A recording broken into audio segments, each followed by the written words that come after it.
Fazer esse projeto aqui, realizar essa ideia de pesquisa e preservação de memória que nos trouxe até esse distrito. O meu nome é Ana Luísa Caçalta, eu sou jornalista e idealizei esse projeto junto com o Flávio Veloso, que é fotógrafo, também vai se apresentar. Nossa intenção, quando a gente começou a pesquisar sobre Atafona e sobre as mulheres de Atafona, foi tentar compreender um pouco desse sentimento que faz, mesmo às vezes perdendo uma casa, perdendo duas casas, querer permanecer.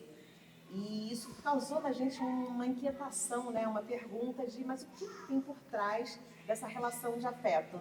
E aí a gente foi lá, né, na filosofia de Spinoza para entender essa relação de como uma pessoa afeta o ambiente e como esse ambiente afeta ela.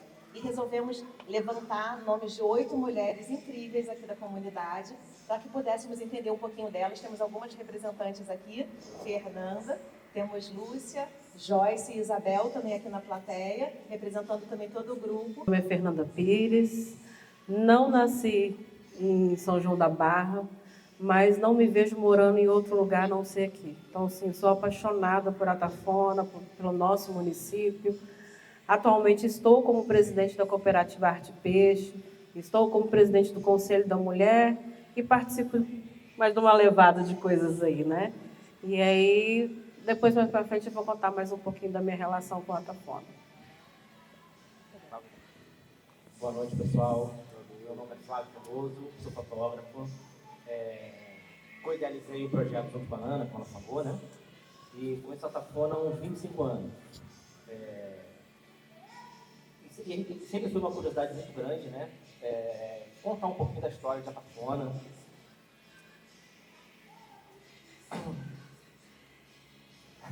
Através das fotos, né? Não, através das fotos. E é isso. Queria agradecer a vocês. Tereza. Então, boa noite a todos e a todas. Primeiramente, agradecer a Luísa, Ana Luísa, por ter me convidado para participar. E justamente sou de Campos, não sou de São João da Barra, mas uma veranista, mas não tem casa. Meu pai nunca quis comprar uma casa, mas alugávamos todo ano. E hoje, né, sou professora da UENF, arquiteta de formação, né, já fui vice-reitora da UENF, e pesquiso a questão urbana, cidade, né, história, sobretudo, né, e a questão da memória é importante, né, que é para deixarmos, né, essas heranças como também patrimônio e que não sejam esquecidas tantas vivências, não é? Enfim, e aqui justamente, onde tem hoje uma pousada da praça, tinha uma casa grandona e nós alugamos 3 anos essa casa. Ela tinha um telhado quase que colonial, era comprido assim, o areal na frente, tinha um coreto, né? E a minha irmã, por exemplo, com 3 aninhos ou 4, caiu do coreto, rachou a testa, né? Tinha um coreto justamente aqui. E depois na juventude, enfim, a estação, eu vim de trem, sou jovem, né? Sou uma jovem, vim de trem também, e eu gostava muito, sou apaixonada por trem. Então, essa relação, né, com a Atafona, depois a gente ia sair, mas eu gosto muito de Atafona, quanto praia, quanto lugar, e acompanhei bastante essas transformações, né? Desde a primeira leva, quando levou toda a parte do Pontal e as 7 ruas, enfim, esse drama, vivi junto, né, acompanhando, e ao mesmo tempo essa força, né, que tem essa ligação, né, de quem acompanha o trabalho, um aluno meu já fez o trabalho, uma resistência, esse apelo ao lugar, não é? E que faz, porque senão não vai um vilarejo, né, vazio. São vocês, nós que gostamos, frequentamos, que vamos fazemos essa permanência. E que dá essa beleza, é uma mistura, né? Muda uma paisagem, que eu falei para ela assim, é o sublime.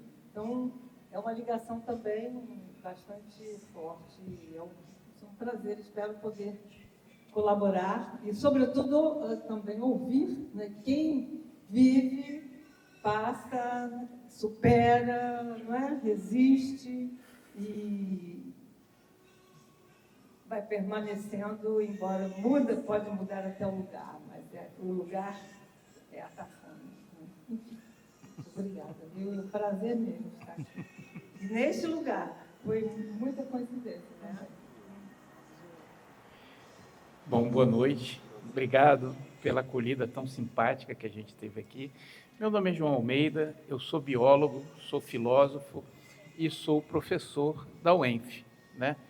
E na UENF, estou aqui, eu sou do Rio de Janeiro, né, mas estou em Campos há 30 anos, e estar em Campos também estar perto de São João da Barra, e a gente sempre vem aqui, não só pela questão de turismo, né, mas até pelas questões que chegam na universidade, das peculiaridades da biologia, da ecologia, do ecossistema, dos manguezais, do assoreamento do rio, da invasão, né, e de tantas outras histórias que a gente vai tendo nesses intercâmbios, que me levaram até alguns anos atrás a fazer uma pesquisa fotográfica, que eu sou fotógrafo também. Maravilha, João. E é interessante quando você fala esse ponto da pesquisa fotográfica, né? Porque a gente, quando foi fazendo o trabalho e conforme vamos conversando com as pessoas, nos perguntam muito sobre como que é um projeto de pesquisa e preservação da memória. E a gente valoriza muito, né, isso no âmbito cultural, do quão é importante poder registrar relatos, poder registrar documentalmente, poder registrar através de fotografia, de vídeos, de acervo, qualquer tipo de patrimônio da cultura de um povo, porque é isso que vai fazendo essa nossa tradição, né? A gente vai conhecendo o povo por essas várias camadas, não só de idiomas, mas de artefatos e de percepções, né, que vão tendo ao longo do tempo. E olha, vejam que importante isso quando estamos num ambiente que sofre tanto com a questão ambiental, né? Então, os cenários, né, que muitos daqui já viram no passado, quantos de vocês vislumbravam no passado, que não mais existem. Pessoas, né, que podiam contar tantos relatos incríveis de histórias aqui da cidade e que não foram documentadas corretamente. Então, a nossa intenção está por aí, está nessa busca realmente humilde de conseguir fazer esse registro minimamente com essas 8 mulheres. E o professor vai também detalhar um pouco mais sobre esse trabalho que ele fez. A professora também já fez um trabalho em regiões ribeirinhas, né, muito interessante, que ela também vai falar para a gente. E esse nosso foco de mulheres, ele vem muito também de um trabalho que eu já faço de empreendedorismo já há 4 anos. E encontramos uma liderança feminina muito importante aqui na cidade, que é a Fernanda. Então, perguntar para você, Fernanda, como que foi essa sua transformação, assim como toda a transformação da cidade que você viu acontecer? E o que você faz hoje em dia na cooperativa, por exemplo, que ajuda tantas mulheres? Então, essa transformação, como você mesmo disse, né, ao longo do tempo, por isso que eu falo que eu não me vejo morando em outro lugar, porque foi aqui que eu me encontrei. Foi aqui que eu descobri a mulher que eu sou, né, aonde eu estou. Eu acho que participar também de vários eventos, né, de PEAs, assim, várias oportunidades, né, foi me transformando aos poucos. Mas eu morava em Goiânia, sei lá, a gente comprava peixe só na feira mesmo, né? E quando eu cheguei aqui em São João da Barra, vi tudo assim, tão diferente, né? A gente tão próximo dessa questão da pesca. E antes, a gente ficava muito só dentro da cooperativa. Aquela caixinha que a gente tinha lá, ficava só dentro da cooperativa, não conhecia as demandas, né, do pescador, que hoje a gente conhece, já entende um pouco, mas acho que tudo isso foi através dos PEAs, né, do Projeto de Educação Ambiental. Então, hoje a gente vê a dificuldade do pescador, sabe como é que funciona. Aí tem uma luta também para que eles criem uma cooperativa, né? Sempre que eu tenho oportunidade, eu falo isso também. E eu acho que, assim, acho que o mais interessante mesmo é fazer com que as mulheres se tornem empreendedoras da pesca. Porque hoje eu vejo que muitas mulheres limpam o peixe em casa, né? E às vezes o marido vende esse peixe, mas ela também não recebe por esse trabalho que ela faz. Então, assim, despertar que ela seja uma empreendedora da pesca, que ela tenha um espaço na cooperativa, que ela possa se transformar, eu acho que é o grande objetivo lá da Arte Peixe. E assim, eu sou uma pessoa que gosto muito de fazer cursos. A pessoa fala assim, Fernanda, mas você vai fazer mais um curso? Vou aprender mais. Acho que a gente tem que sempre estar aberto para isso, né? Sempre estar nessa caminhada. E a Tafona, para mim, é um lugar muito especial. Eu brigo assim quando eu vejo que vai fazer essa questão de impacto, né? Principalmente para o município, mas principalmente para a pesca também. Às vezes eu acho que os pescadores não estão conectados, não estão ligados no que vai acontecer, e eu fico um pouco preocupada. Mas a minha vice está aqui, que é a Lúcia, né, que te deu uma entrevista também, tem algumas cooperadas aqui da Arte Peixe também, e acho que o mais importante mesmo nessa trajetória é ver a transformação, tanto delas, né, quanto a minha também. Então, eu sou muito feliz aqui em Atafona, e acho que 18 anos de Arte Peixe, a gente está só no começo. Agradecer a oportunidade, né, porque acho que toda vez que a gente tem a oportunidade de falar do nosso trabalho, do que a gente faz, da nossa luta, né? Hoje Janusa estava lá contando como que era antes, né? O peixe chegava, elas ficavam lá até meia-noite na cooperativa. A mãe de Joyce também, Jamília, né? Faz parte lá da cooperativa lá do início. Então toda uma luta.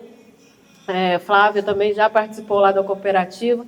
Então às vezes as pessoas me perguntam, Fernanda, mas o que te move, né? Estar até hoje na cooperativa? O que me move é quando chega uma mulher lá na cooperativa e ela vai conquistando seus espaços. Hoje eu estou terminando a faculdade de gestão de cooperativas, né? Que não adianta a gente também saber só a prática, mas tem muita burocracia também, então é importante a gente aprender. E é isso, eu acho que eu estou num ponto mesmo de muita felicidade na minha vida, de realização, e sempre que eu posso eu compartilho isso com outras pessoas também. É isso. Obrigada, que linda. Isso que você falou do que nos move, é muito interessante que nessa relação, nessa teoria dos afetos, é exatamente sobre isso, sobre o estado da alma que faz a gente se mover, faz a gente agir.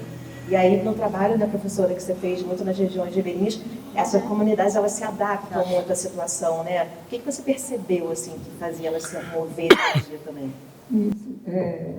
Primeiramente, né, o ribeirinho é o Rio Paraíba. Né? É o Rio Paraíba que passa, que corta as cidades, e estamos aqui na Foz. E passa bem atrás da UENF. Né? E bem na margem do Rio Paraíba tem uma série de favelas. Né? A gente começa Inferno Verde, Tiragosto, né? A Matadouro e uma ocupação que chama-se Goiabal. E com o processo de política habitacional foram removidos. Né? Então, com o discurso de risco, né? Porque está... É interessante, né? Essa questão, né? Bastante complexa. Quando se fala da justiça ambiental, né? Que a população é afetada, mas que também, ao mesmo tempo, é acusada de estar comprometendo e sendo também com seus hábitos e esgoto que joga, né, o lixo, mas porque também não tem o recurso público, né, a atenção pública. Então, essa dupla, né, essa questão bem dialética, né, afeta e é afetado, mas não positivamente nesse caso, né, pela falta de políticas. Enfim, então, a minha pesquisa com habitação, né, e programas habitacionais, políticas, eu sou um programa de políticas sociais, da pós-graduação, professora, e, enfim, que eu vejo, né, essa ligação também muito forte com o local. Tem uma família, os pescadores, por exemplo, que moram lá, e que, ao contrário, tem uma relação também afetiva e de preservar um rio que é afetado, vem cortado. Lá vem desde São Paulo e passando por indústrias, quer dizer, né? E que jogam, né, os seus dejetos todos no rio. E por isso causa, não é à toa, o problema é também, né, o estuário tem toda uma relação, né, mas da própria situação do rio, mas afetado pelo homem, né, que prejudica mesmo, poluindo, enfim. E as pessoas têm essa relação também da pesca que moram. E quando foram removidas, né, para os conjuntos habitacionais, resistiram, ficaram, né, uma parte resistiu e ficou, né, está lá. E hoje há uma reocupação, né, ainda. Eu não sou fotógrafa, mas a fotografia para mim ela é muito importante para registrar, né? Para relatar, para a gente fazer um relato, ela registra aquele momento, né? E eu tenho muitas fotografias, justamente mulheres, eu tenho focado muito nas mulheres, ou na forma do seu trabalho, ou lavando a roupa, ou pendurando, e construindo, né? Então, ocupando e elas mesmas também construindo suas casas. Então, é uma relação. Por quê? Porque realmente a gente é muito agradável, né? Ambientalmente, uma amenidade ambiental que a própria cidade, o asfalto, não tem árvores, né? Então, essa relação com o ambiente, né? E a necessidade também, evidentemente, de morar, né? Tem até aquela música, eu não tenho onde morar, é por isso que eu moro na areia. Então, você estaria na beira do rio, tem um risco, né? Mas também sabem, as casas anteriores tinham pilares bem longos e, como é que eu posso dizer, a estrutura, né? Aí, ó, arquiteto, pensando agora outra coisa, né? Os alicerces bem elevados, sabendo, porque conhecem, quem conhece, lida com a natureza, tem conhecimento também, não somos só nós, né? Quando a gente faz extensão, a gente aprende isso. Então, conhecem e resistem, estão ali e cada vez mais ocupam os muros da UENF também. Então, uma relação bastante interessante, né, entre o Rio e a UENF, porque a UENF também tem seus muros, se ocupam, fazem garagem, fazem jardins, enfim, então é um lugar, né? Então, essa relação de transformar ali a minha casa, né? A minha habitação. Então, tem essa relação de resistência, mas, sobretudo, na relação com o próprio ambiente. É a beira do rio, que é maravilhoso. Enquanto, aí a minha outra leitura, enquanto a cidade mesma, no seu processo de urbanização, ela dá as costas para o rio, né? As imagens do rio em Campos, acho pouquíssimo, são aproveitadas realmente como espaço público, espaço para as pessoas curtirem a cidade, terem essa relação de proximidade. Ao contrário, né? A gente sente que é uma negação do rio. Todas as cidades importantes do mundo que tem um rio, né? Esse rio é valorizado, incluído nos espaços, a gente vê muito isso. Então, a minha relação é essa discussão do processo de urbanização que prejudica realmente o ambiente, provoca, né, esses desastres, e ao mesmo tempo é a nossa vida, né? A água é a vida, a relação com o ambiente agradável, amenidades, enfim. Então, essa aí quando ela é o Rio Paraíba, é a Tafona, né? E a UENF, que está lá também, localizada bem às margens do rio. Só um iníciozinho, senão eu falo muito. Uma pessoa acanhada, envergonhada. Pois é, mas na verdade, Muxuango, que teve até essa característica de ser alguém acanhado, alguém reservado, era muito usado para o caboclo, vamos dizer assim, esse termo antigo, né, como diria Alberto Lamego, aquela pessoa que é nativa do local.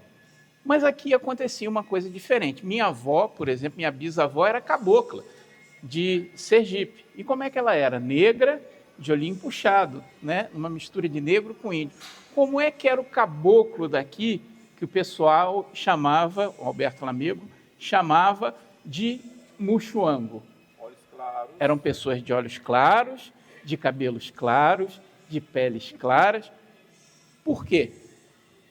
Nossos piratas, né, que habitavam a nossa ilha. Exatamente. Então, o que acontece? Essa região, vejam como essa história daqui é rica. Aqui em São João da Barra, era uma área de tráfico negreiro, de pessoas escravizadas, né? Então, por exemplo, a Praia de Manguinhos, né, para quem conhece, era um dos locais onde se aportava. E aqui em São João da Barra também, as pessoas escravizadas, digo Manguinhos, porque Manguinhos tem até hoje, né, cemitérios dos navios que chegavam e aqueles que morriam eram, né, enterrados lá mesmo. E o que acontecia aqui em São João da Barra? Como tem essa área estuarina ali da parte da Ilha da Convivência, contam que muitos piratas ou até ingleses que vinham aqui caçar esses piratas, desertavam dos navios e passavam a conviver, né? A viver nessa região. Aliás, conviver é uma coisa muito interessante também. Tem uma história que eu não sei se vocês sabem. Por que Ilha da Convivência? Né? Porque antigamente, quando você queria casar legalmente, né, tinha a questão do dote, né, que a família dava um dote para a noiva poder casar, e tinha toda uma questão burocrática que passava pela igreja, tinha que fazer busca em cartório, para ver se não tinha questão da bigamia e tal. Isso era um processo caro e complicado. Pessoas pobres que viviam na ilha não tinham dinheiro, né, e nem condições de passar por toda essa burocracia. O que se fazia para burlar a lei? Fazia-se um rapto, um sequestro combinado. Então, essa é a origem. Então, se conta nessa ilha de uma comunidade de pessoas louras, alguns dizem que falavam uma língua diferente, que ninguém conhecia, que era uma comunidade fechada, que não se relacionava muito bem com outras pessoas, daí talvez essa associação com um acanhado, fechado, reservado, né? E o que aconteceu com essas pessoas hoje? Elas existem? Não existem mais como comunidade. Mas nós somos descendentes deles. Mas estão aqui em todos aqueles que têm um olhinho claro, que têm um cabelo claro, que têm aquela pelinha mais clara. E o que acontece, gente? A cidade vai crescendo e essas histórias vão se perdendo. Foi a pesquisa que a gente fez. A gente entrevistou e tiramos fotos de algumas pessoas da Ilha da Convivência. E a gente viu algumas coisas que, se a gente chegar hoje e falar para vocês, talvez não tenha muito sentido. Eu vou dizer uma coisa. Eu entrei numa casa, né, fui lá na cozinha, tinha um monte de panela alinhada, assim, panelas todas brilhando, muito bem areadas, né? Fui na outra casa, a mesma coisa. Aí você fala, pô, mas esse pessoal aqui tem umas panelas tão bonitas, né? Por que isso? Por que isso? Na verdade, né, uma senhora me contou, porque na época, como é que as pessoas lavavam, limpavam as panelas? Com areia. E deixava ela secando aonde? Em geral, na cerca. Então ficava aquela cerca com um monte de panelinha, todas mais brilhantes. Tinha quase que uma competição de quem tinha a panela mais areada. Então é engraçado que hoje a pessoa vive numa condição, né, que tem uma casa estruturada, mas continua com a panela areadinha lá na coisa. Então, gente, a gente pensando nessas coisas e em muitas outras histórias que a gente teve, né, a felicidade de ver, de conversar com essas pessoas que estão aí espalhadas, né, que eu acho que essas histórias não podem se perder. Eu penso até numa imagem que eu coloco para vocês. A gente chega ali na Vila de Pescadores e tem alguns barcos, né, que tem 30, 40, 50 anos um barco. É lógico que a madeira desse barco já foi toda trocada, né? Quando ele era um barquinho novinho, aí você vai, faz um remendo aqui, faz um remendo ali. De repente você pode ter um barco que não tem mais nenhuma madeira original, né? Mas é o mesmo barco. E cada madeirinha que passou por ele ajudou a construir esse barco que a gente tem hoje. E se a gente pensar, gente, esse barco somos nós, né? E as madeirinhas, cada madeirinha daquela é um pedaço da nossa história, da história de São João da Barra. Então, sabe, a panela é parte da nossa história, a história da convivência é parte da nossa história, essa história está nos seus olhos, essa história está no sangue de vocês. E é como eu falo, eu fiquei muito feliz, né, quando me procuraram falando desse projeto, porque a gente, na época, né, não tinha recurso, não tinha como, né? Eu não trabalhava com isso. A gente até teve algumas ideias interessantes, quem sabe que um dia vão à frente, tipo fazer um mapeamento genético das pessoas de São João da Barra, com amostras de sangue, e ver de onde vieram realmente essas pessoas. Não era uma coisa bacana de fazer? Até hoje não aconteceu, mas a gente pensou em pelo menos registrar essas histórias. Então, o nosso apelo, a nossa questão é que essa história não morra, né? Que essa história continue. Porque eu acho que, assim, se a gente não conhece a história desse lugar, esse lugar passa a ser qualquer lugar. Pois é, mas não é, né? É um lugar especial para todos aqueles que vivem aqui e para todos aqueles que conhecem essa história. Obrigado. Adorei. E aí, eu e a Ana já temos uma parceria com projetos culturais, né, de algum tempo. E aí surgiu essa oportunidade de um edital aqui no Rio e a Ana me falou, vamos fazer aonde? Eu falei, cara, Atafona. Aí ela falou, vamos fazer com mulheres? Bora, com mulheres. E aí foi daí que surgiu, né? Eu falei, poxa, é uma oportunidade de não só fotografar, né, não só registrar, mas trazer um pouco da densidade do texto, né, de materializar um pouco dessas histórias, né, que a fotografia nos dá a oportunidade de ouvir, mas não nos dá a oportunidade de registrar, né? E eu falei, cara, então tá perfeito. Porque a fotografia faz o recorte ali do momento e o texto eterniza um pouquinho dessas histórias que estão sendo passadas aí pra gente. E foi assim que surgiu Mulheres de Areia, Memórias de Atafona. E quando a gente fala sobre esses relatos, né, é muito interessante depois, primeiro o mapeamento, né, acho que são várias etapas interessantes, até porque tem muito estudante aqui para a gente compartilhar como é que se dá um projeto desse. Nós fomos aprovados na Lei Paulo Gustavo, de Cultura, e aí o processo em si, ele parte necessariamente de uma pesquisa inicialmente à distância. Então, a gente estuda muito, pesquisa muito, vê muitos documentários, lê muitas teses e começa a tentar mapear mulheres interessantes nesse recorte que nós decidimos fazer de gênero.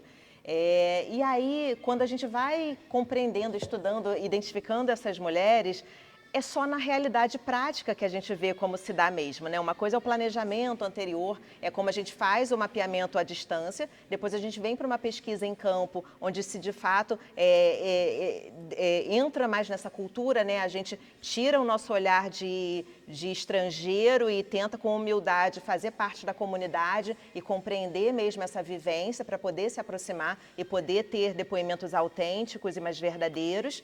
E só que é somente na hora da entrevista, somente na hora em que realmente cada uma de vocês, mulheres, se abriu com a gente e conseguiu falar ali o seu relato, a sua verdade, é que a gente vai percebendo essa conexão e essa profundidade do assunto. E é muito interessante, depois que isso é feito, olhar as 8. O que eu percebi muito desses relatos é uma força feminina muito forte. Realmente mulheres com uma força de espírito mesmo, uma força empreendedora, de perceber problemas e identificar caminhos de solução muito forte. Um vínculo com a comunidade, um vínculo com a cidade, realmente indestrutível, né? Algo que não é concreto. A gente rodou uma pesquisa antes também, uma pesquisa quantitativa e qualitativa, e mais de 80% das respostas que vieram de por que você não quer ir embora de Atafona, por que você quer viver aqui, eram respostas muito sentimentais, emocionais, né? Não eram dados concretos. E aí, na prática, ouvindo cada uma de vocês, a gente ouviu falar sobre a fresca, né, sobre questões muito próximas, sobre a areia que cura, né, sobre um povo de muita fé. E a gente foi percebendo particularidades que não dá para ver à distância, né, que só realmente estando próximo aqui e conseguindo chegar próxima a cada uma de vocês que nos permitiu essa aproximação, a gente identifica. E essa parte toda do empreendedorismo feminino, né, essa força empreendedora, que é essa capacidade de agir e fazer essa mudança, ela também linka muito com o assunto que Fernanda e o professor, de maneiras distantes, trabalham, e que eu queria fazer essa conexão aqui para vocês. O professor ele fez um trabalho muito interessante, né, sobre processos coletivos de tomada de deliberação, né, então baseada na comunicação e na criação de espaços virtuais deliberativos, onde a gente pega e tem, vamos dizer, um grupo de pessoas. E a gente tenta identificar quais são as questões, quais são os problemas que você vê nessa comunidade. E aí, tenta ouvir todo mundo, né, informar as pessoas sobre questões, ver o que é uma questão, digamos assim, que eu acho que é, mas não sei se é assim mesmo, se tem um respaldo legal, se juridicamente isso é permitido ou não. Algo que pode ser um conceito ou um preconceito que eu tenho. Ideias que eu tenho para resolver aquele problema. Então, a gente junta as pessoas que têm essas ideias, procura empoderar essas pessoas. O que é empoderar? A gente trazer conhecimento sobre aquelas questões, trazer um especialista, trazer alguém da universidade, trazer um advogado e depois, usando essa metodologia, fazer as pessoas tentar buscar soluções, né, se possível, consensos para aquele problema. Pode ser que não haja consenso. O que é consenso? É quando todo mundo concorda. Pode ser que a maioria concorde e alguém discorde, mas a gente chega numa solução que a gente acredita ser a melhor, né? E isso é uma forma, né, formar esses consensos ou buscar a resposta para esses dilemas bioéticos, né? Eu também hoje sou vice-presidente da Sociedade Brasileira de Bioética na seção Rio de Janeiro, né? E a gente tenta trazer essa cultura de bioética para todos.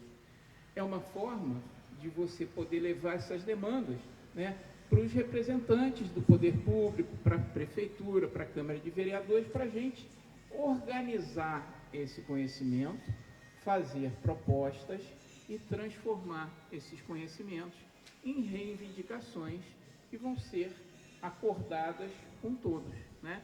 Então, na UENF, a gente usou um modelo que é para os cães comunitários, aqueles cães que são abandonados ou que vivem lá no campus da UENF.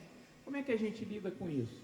Tem gente que é a favor, tem gente que é contra, tem gente que tem projetos ali, mas esses projetos têm ações individuais, não são ações coordenadas, e o que a gente faz é propor uma metodologia para que, bioética, né, para que a gente possa falar dos nossos problemas num sistema de comunicação não violenta. O que é a comunicação não violenta? É acolhendo o que o outro tem a dizer e não nos colocando em lados opostos como opositores, ouvindo todos e tentando formar consensos, propor quando são possíveis ou propor pelo menos soluções para aqueles problemas. E isso é muito fácil, muito fácil, né? É bom de fazer quando você tem uma organização como essa, que tem representantes de toda a sociedade, quando você organiza. Então, eu vejo assim, diz que no Espírito Santo as cooperativas são mais fortes, né, do que no Rio de Janeiro, no Sul também, Rio Grande do Sul, essas coisas, as cooperativas. Mas eu vejo que aos poucos a gente vai conseguindo transformar. Eu digo que uma cooperativa de uma empresa, ela muda só a questão da humanidade, né? Porque acho que as mesmas burocracias, as dificuldades, né, eu vejo que praticamente são as mesmas. Só que diferente de uma empresa, uma cooperativa, todos são donas. Então, as decisões são tomadas em conjunto. Eu acho que, a partir disso, a gente faz com que as pessoas se desenvolvam mais na tomada de decisão. Eu acho que lá na cooperativa, pessoas que não faziam faculdade, né, hoje estão fazendo. Não, vou voltar a estudar, eu acho isso muito bacana. Mas eu acho que essa questão da cooperativa, a gente tem muito a avançar ainda. Acho que eu falo com o professor Geraldo, né, lá da UENF, que a gente tem que dormir e acordar pensando em cooperativa, de noite, 24 horas, tem que estudar, para cada vez mais a gente esteja entendendo, né, de fato, porque não é tão simples assim, como o professor estava falando, cada um pensa de uma maneira e a gente chegar num consenso do que é o melhor para a cooperativa, para o nosso município, que é Ostra, né, em vários outros lugares também, porque uma cooperativa sozinha não consegue chegar no mercado, não consegue alcançar. E a gente trabalhando em rede, acho que a forma vai ser bem diferente. E eu vejo assim, tanto também nos PEAs como na cooperativa, a pessoa tinha vergonha, não quero tirar foto, não quero falar, né? E isso vai transformando aos poucos. A pessoa... Aí eu falo, gente, vocês estão até brigando agora para falar no microfone. Mas, para mim também, tem 18 anos, né? Sempre trabalhei também em empresas privadas.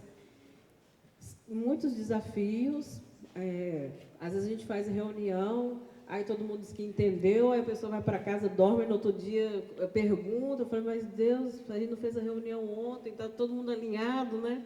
E ao mesmo tempo é muito bacana. Eu acho que essa convivência, essa transformação, a gente faz com que as pessoas estejam dando cada vez mais passos para frente, é assim que eu vejo. Eu sou apaixonada, eu não falo de outras cooperativas, né, porque tem de serviço, tem de não sei mais o quê, mas o meu grande sonho é que os pescadores, vou falar aqui de São João da Barra, né, que eles possam montar uma cooperativa.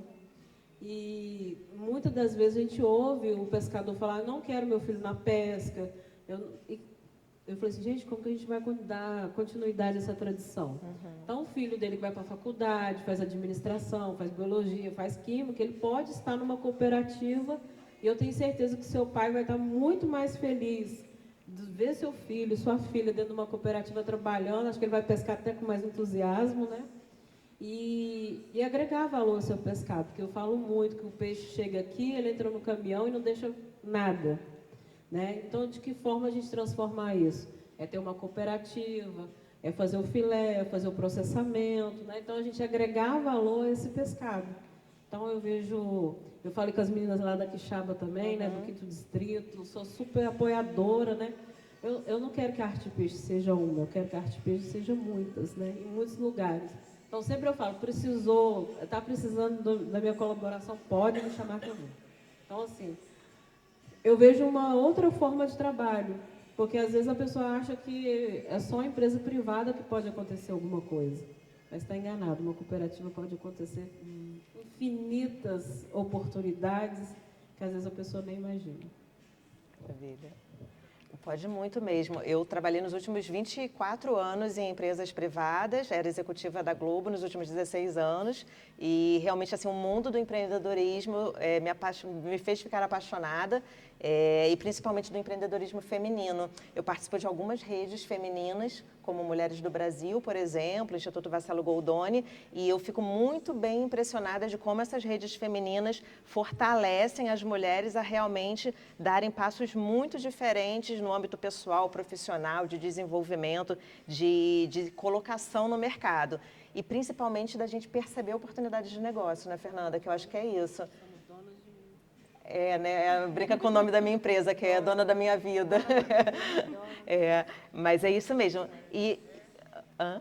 Não, porque eu já fui numa palestra sua no Rio. Eu tô olhando. Ah, é? Que legal. Ah, legal, obrigada. Depois a gente conversa.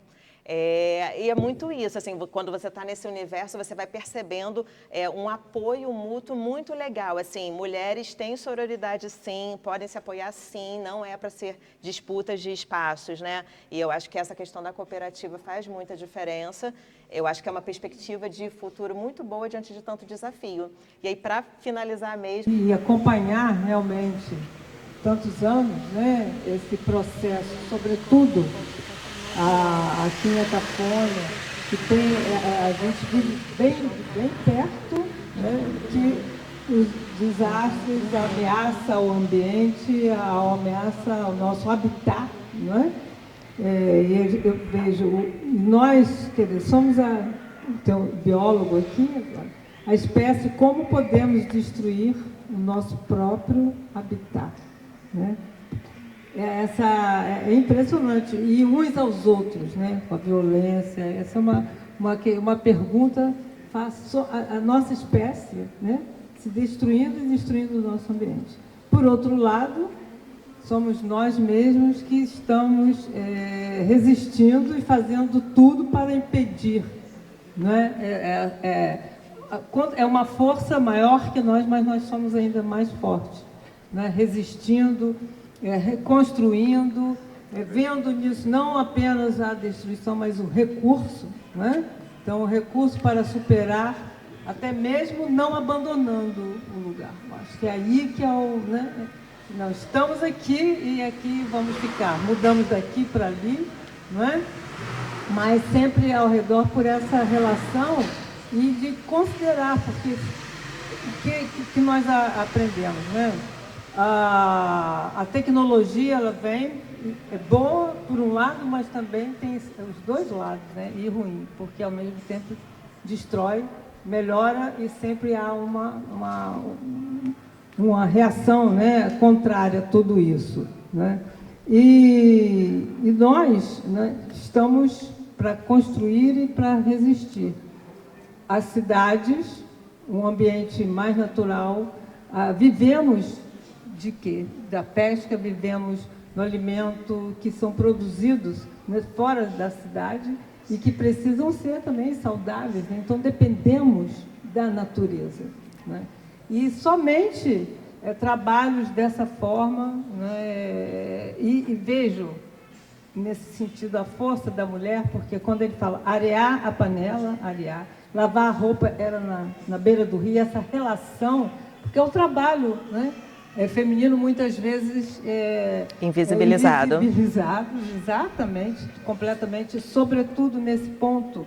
Eu fiz a parte do projeto da UF, que é o Pescarte, estou vendo ali a camisa do Pescarte, ela mencionou o Geraldo, não é? E tem o Territórios do Petróleo, que é justamente trabalhando, são os PES, os projetos de educação ambiental, não é? Para formar realmente, quer dizer, juntos, né, formar. E essa troca de conhecimento, né? Ouvir e aprender e retornar em uma troca e construir uma coisa sempre melhor, outra coisa. E com esses projetos, justamente no caso do Território de Petróleo, juntos, que as pessoas juntas, somente juntas, né, conseguem pensar, trabalhar e transformar. Então, individualmente não faremos nada, ao contrário, nos destruímos, né? Então, é uma forma de cooperativa, uma atuação política, né, que esteja compreendendo para lutar pelos seus direitos. Enfim, apesar, eu vejo, assim, tenho dificuldade de ver algo muito melhor, né? A força da natureza ela é grande, a destruição também que o homem faz, que nós fazemos com a humanidade, ela é poderosa e contribui para o que é, né? E vejo um futuro complicado, por exemplo, o mar avança, mas ele dá aquele tempo. Quem sabe, talvez daqui a 100 anos, né, somente, mas aí serão outras pessoas afetadas. Mas enquanto isso não acontece, nós lutaremos e resistiremos, não é? Inclusive contra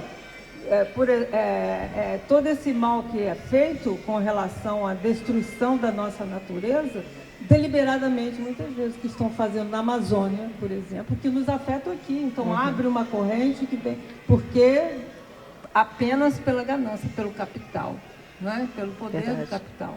Então, a pesca artesanal ela é afetada pela grande pesca industrial, né? Isso acompanhando os colegas do Pescarte também. Então, a gente tem essa interlocução, né? Então, somente unidos, e é esse o papel dos projetos, esse é o papel, né, da cooperativa, enfim, de reunir, né, pessoas para que tenham, como penso, juntas soluções, sempre para melhorar. A gente quer salvar, na verdade, eu não quero morrer, não quero destruir o meu planeta.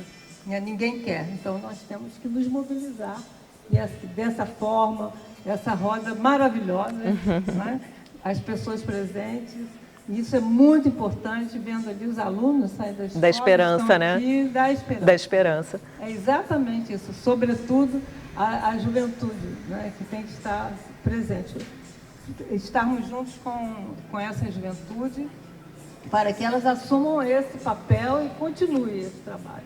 Então, isso dá esperança, né? O desafio é enorme, mas estaremos sempre contra aquilo que venha para nos destruir.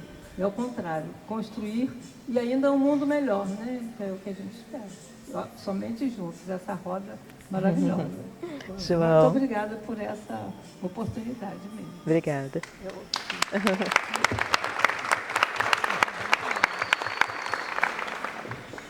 Então, gente, eu acho, né, que a gente vê que o problema está no homem. Mas a solução também, né? E eu achei algo muito importante quando você falou que adora fazer curso, adora estudar, né? E eu acho que é isso, gente. A gente tem que conhecer, né? A gente tem que conhecer. Muitos dos projetos, né, que deram bons resultados aqui vieram, por exemplo, em intercâmbio com universidades, com locais de produção de conhecimento, com cursos, até com pessoas de outras cooperativas, acredito com que vocês têm contato. Então, eu acho que assim, o que nos leva para frente, o que nos dá independência, o que nos torna pessoas capazes de agir com o mundo, é o conhecer, né? Trabalhar na pesca, saber melhorar a qualidade do pescado, entender o ciclo de reprodução dos animais, entender como é que se dá o processo de pesca, o processamento, aquele que é veterinário, aquele que é microbiologista. Então, a gente tem espaço para isso. Mas o que nos liberta? O conhecimento, né? A gente tem que buscar conhecimento, não desprezar conhecimento, né? A gente, infelizmente, viveu no nosso país recentemente uma onda de desprezo pelo conhecimento científico muito grande, tá? Mas, na verdade, o que nos salvou na pandemia, eu digo porque na UENF a gente faz pesquisa com vacina, foi o conhecimento científico. Foi o conhecimento científico. Então, é isso que nos liberta, isso que evita que nós sejamos manipulados, né?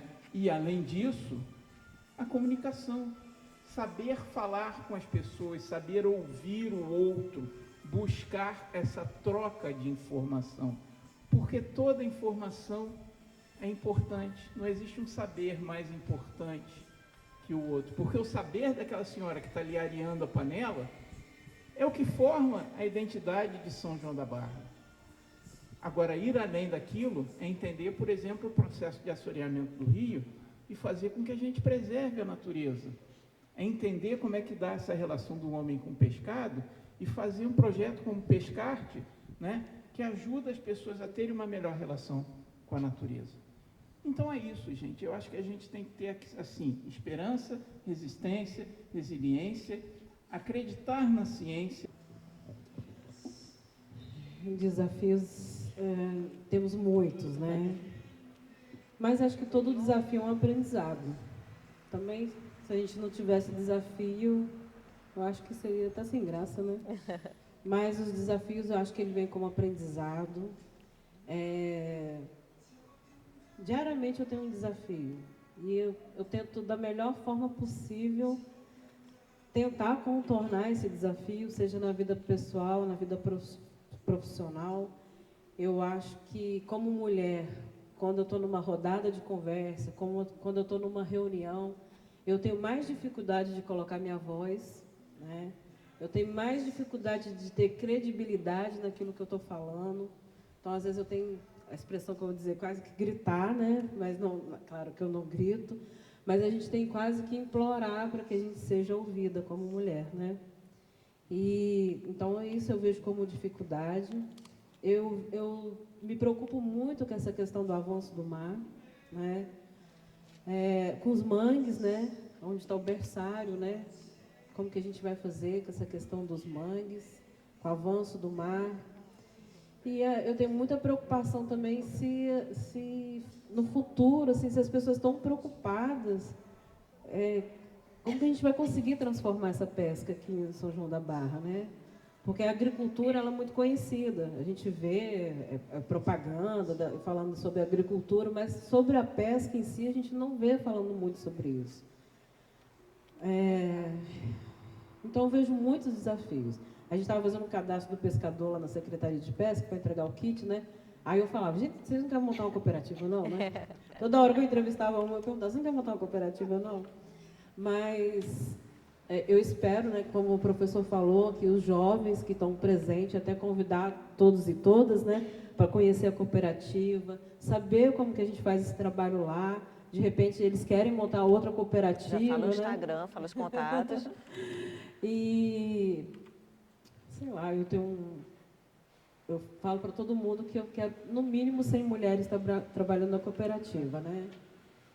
E que elas se tornem mesmo empreendedoras, que elas entendam esse espaço, né? Porque a gente se empoderar saber que sou dona de mim, né? É muito difícil, é complicado. Então, fazer essa sementinha, né? Plantar essa sementinha em cada pessoa é complicado mesmo. A gente teve um projeto agora também, o Atafone Movimento, né? Aqui a gente está finalizando agora. Então, foi um projeto muito bom que deu visibilidade para a cooperativa, porque a cooperativa é conhecida muito lá fora, mas não aqui dentro de São João da Barra, né? E achei muito legal esse projeto. Então, sempre que tem um edital, sempre que tem um projeto, eu acho super importante. A gente está com a Casa do Artesão também, que está a Vânia aqui como representante. É uma oportunidade também que as artesãs, né, a cooperativa, têm de colocar o seu trabalho. Assim, por isso que eu falo que a gente está num momento muito bom, sabe? Eu acho que teve muitas dificuldades lá atrás. Então, sei lá, o que eu quero deixar de mensagem, assim como eu estou 18 anos na cooperativa, que eu digo que a gente está só no começo e que eu não vou desistir, né? E que espero que outras pessoas não desistam também. Acreditar sempre no sonho. Eu acredito muito, né? A pessoa fala assim, mas Fernanda, sonho, tem que botar isso para a realidade, né? Mas a gente não desistir dos nossos sonhos, né? Eu acho que o sonho é muito importante. Se a gente não sonhar, a gente não vive também, né? Se a gente não estiver sonhando, a gente não consegue colocar isso em prática. E falar, professor, que eu gosto muito de aprender. Eu sempre estou em busca de aprendizado, porque eu acho que é esse caminho. A gente nunca sabe tudo. Às vezes a pessoa fala, Fernanda, mas você já não sabe fazer artesanato de bijuteria de escama de peixe? Sei, mas a pessoa... Eu falei, mas vou lá. De repente ela vai fazer outra forma, fazer de outro jeito que eu não aprendi ainda. E se eu tenho oportunidade, eu vou mesmo. Os outros falam que eu vou em tudo quanto é lugar. Eu vou. Muito bom. Muito Ocupar bom. os espaços. Ocupar os espaços, é isso. E eu acho que participar dos conselhos também, falar para os jovens, participar do conselho. A Michelle está aqui, que é a vice-presidente do Conselho da Mulher. É uma grande parceira também. Está a Lucimara, que é a coordenadora do projeto Atafone Movimento, né? O Antônio Jamires, gente, se eu esquecer do nome de alguém aí. Mas está o Thales também aqui, que está com um novo projeto agora, né? E fazer toda essa trajetória é muito importante. Então, jamais, gente, por favor, não desista dos seus sonhos. Porque é o nosso sonho que faz a nossa trajetória, a nossa jornada. E saber que a gente pode plantar algo de especial dentro da outra pessoa é muito importante. Acho que é por isso que me faz feliz. Gostaríamos muito de convidar vocês para continuar o bate-papo aqui também, tomando um cafezinho com bolo. E agradecer demais mesmo a participação e agradecer muito aos nossos convidados. Foram brilhantes, né? Maravilhosos. E agradecer ao Lucas, que eu não apresentei no início. O Lucas está aqui com a gente o tempo todo. Muito obrigada. Tornando exatamente possível que esse conteúdo também seja colocado na internet, nos nossos canais e possa alcançar, né, uma amplitude geográfica, uma amplitude de pessoas podendo ter acesso com várias possibilidades de linguagens aí muito mais acessíveis. Então, obrigada.